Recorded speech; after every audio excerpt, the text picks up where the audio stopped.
दृष्टि आईएएस के audio article programme में एक बार फिर से आपका स्वागत है। मेरा नाम है सपना कुशवाहा।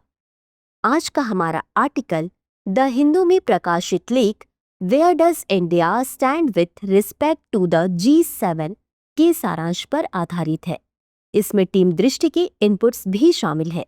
यह आर्टिकल सामान्य अध्ययन प्रश्न पत्र 3 की अंतरराष्ट्रीय संबंध खंड से जुड़ा है। तो चलिए आर्टिकल की शुरुआत करते हैं।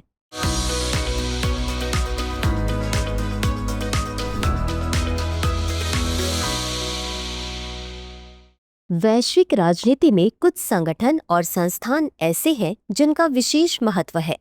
इन महत्वपूर्ण संस्थानों या संगठनों का सदस्य होना किसी भी देश के लिए गौरव की बात हो जाती है।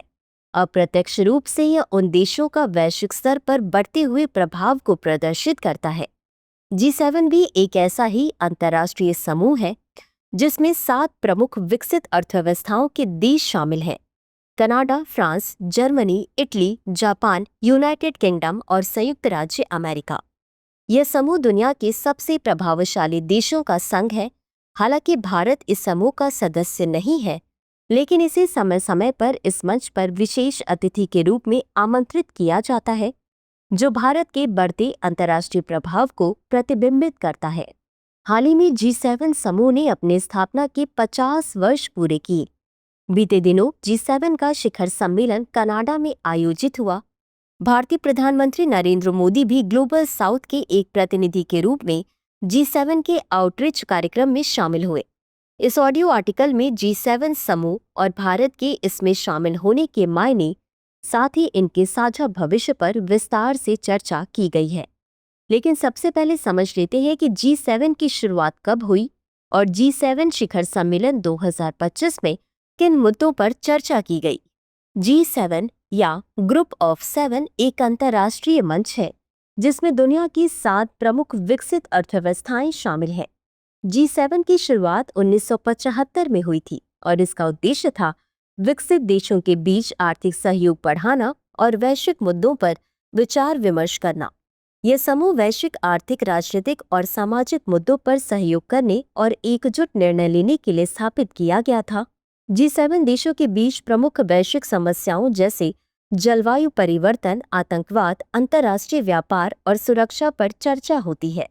हालांकि G7 की सदस्यता सीमित है, लेकिन इसके शिखर सम्मेलन में अन्य देशों को विशेष अतिथि के रूप में आमंत्रित किया जाता है, जिससे इस मंच की वैश्विक पहुंच बढ़ती है।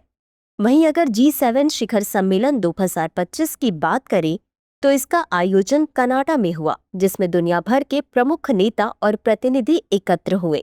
इस सम्मेलन में ऊर्जा सुरक्षा, जलवायु परिवर्तन, वैश्विक स्वास्थ्य संकट और आर्थिक सुधारों पर गंभीर चर्चा की गई। भारत, जो अब दुनिया की चौथी सबसे बड़ी अर्थव्यवस्था बन चुका है, ने कनाडा के करांस्कीस में आयोजित 51वें G7 शिखर सम्मेलन में एक आउटरीच देश के रूप में भाग लिया। इस मंच पर अपनी उपस्थिति से भारत ने यह साबित किया कि वह वैश्विक मुद्दों पर सक्रिय भूमिका निभाने के लिए तैयार है।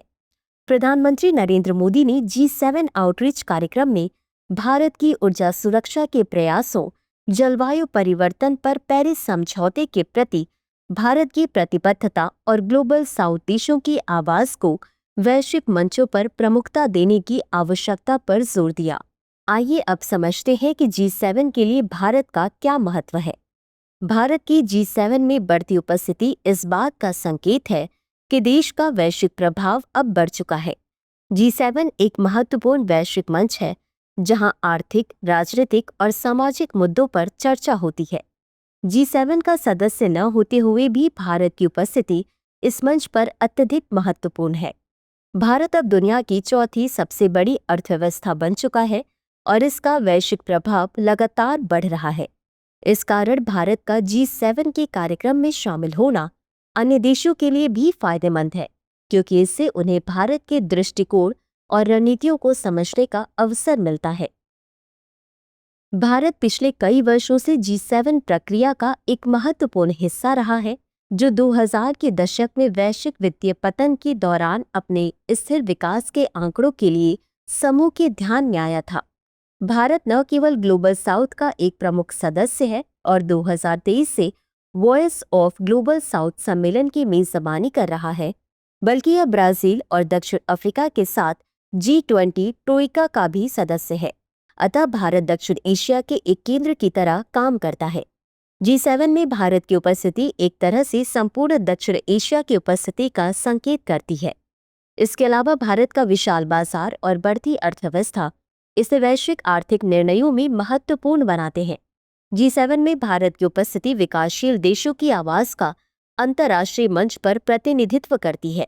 साथ ही भारत की ऊर्जा सुरक्षा और जलवायु परिवर्तन से संबंधित विचारशील नीतियां वैश्विक स्तर पर महत्वपूर्ण हैं, क्योंकि भारत पेरिस समझौते में अपनी प्रतिबद्धता को लगातार दृढ़ कर रहा है और इसके पर्यावरणीय दृष्टिकोण को G7 देशों द्वारा भी माना जाता है। इसके अलावा भारत की रणनीतिक स्थिति विशेष रूप से एशिया में G7 देशों के लिए महत्वपूर्ण है। चीन की बढ़ती प्रभाव को सीमित करने और उसके साथ सकारात्मक प्रतिस्पर्धी के रूप में भारत की भूमिका और भी महत्वपूर्ण हो जाती है। लेकिन यहाँ ये सवाल उठता है कि भारत के लिए G7 का कितना महत्व है।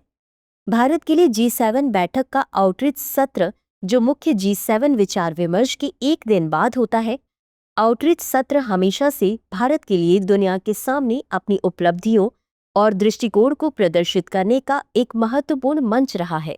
ऊर्जा सुरक्षा, जलवायु परिवर्तन, वैश्विक स्वास्थ्य संकट और विकासशील देशों के आर्थिक मुद्दों पर चर्चा करते समय भारत की राय को महत्व दिया जाता है।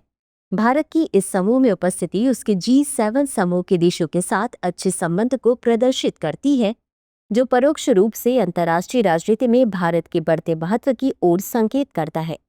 भारत एक उभरती हुई अर्थव्यवस्था और वैश्विक शक्ति के रूप में G7 के मंच का उपयोग विकासशील देशों की समस्याओं को उठाने के लिए कर सकता है, जो अक्सर वैश्विक निर्णयों में हाशिए पर रहते हैं।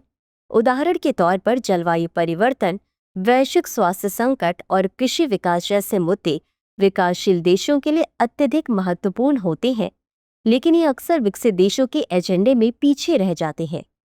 G7 का मंच भारत को इन मुद्दों पर अपनी बात रखने और इन पर वैश्विक निर्णयों में प्रभाव डालने का अवसर देता है। इसके अलावा G7 में भारत का बढ़ता महत्व भारतीय उद्योग और निवेशकों के लिए G7 देशों के साथ सहयोग बढ़ाने के अधिक अवसर प्रदान करता है, जिससे भारत के आर्थिक संबंध और मजबूत होते हैं। इस प्रकार G7 भारत के लिए एक महत्वपूर्ण कूटनीतिक और आर्थिक मंच है, जो उसे वैश्विक निर्णयों में प्रभाव डालने के साथ साथ अंतर्राष्ट्रीय स्तर पर अपनी स्थिति सुदृढ़ करने का अवसर देता है। आगे की राह। भारत का G7 में योगदान अब एक महत्वपूर्ण कूटनीतिक कदम बन चुका है। भविष्य में भारत की भूमिका G7 समूह के कार्यक्रमों में बढ़ने की संभावना है। हालांकि भारत अभी G7 का सदस्य नहीं है, लेकिन इसकी विशेष अतिथि के रूप में भागीदारी इसे वैश्विक निर्णयों में अधिक प्रभावशाली बनाती है। यह न केवल भारत की कूटनीतिक स्थिति को सशक्त करता है, बल्कि अंतर्राष्ट्रीय राजनीति और वैश्विक आर्थिक रणनीतियों में भी प्रभावशाली बनाता है। भारत और G7 समूह दोनों ही एक दूसरे के लिए परस्पर महत्वपूर्ण है। भारत का G7 में बढ़ता कदम भारत के लिए एक सुनहरा अवसर है कि वह अपनी ऊर्जा नीति, जलवायु बदलाव और आर्थिक सुधारों पर जोर दे और विकासशील देशों के मुद्दों को प्रमुखता से उठाए। G7 के साथ भारत का संबंध भारत के कूटनीतिक रिश्तों और वैश्विक प्रभाव को नई दिशा दे सकता है। तो चर्चा को विराम देते हुए नोट कर लेते हैं आज का सवाल। G7 आउटरीच कार्यक्रम में भारत की भागीदारी के महत्व पर चर्चा करें। भारत इस मंच का उपयोग अपने वैश्विक कूटनीतिक और आर्थिक हितों को आगे बढ़ाने के लिए कैसे कर सकता है। तो व्यूअर्स, आज के लिए बस इतना ही। मिलते हैं अगले एपिसोड में किसी नए टॉपिक के साथ। तब तक के लिए धन्यवाद। डियर व्यूअर्स, अपने एग्जाम की तैयारी को और बेहतर करने के लिए हमारे चैनल को लाइक, शेयर और सब्सक्राइब करना न भूलें।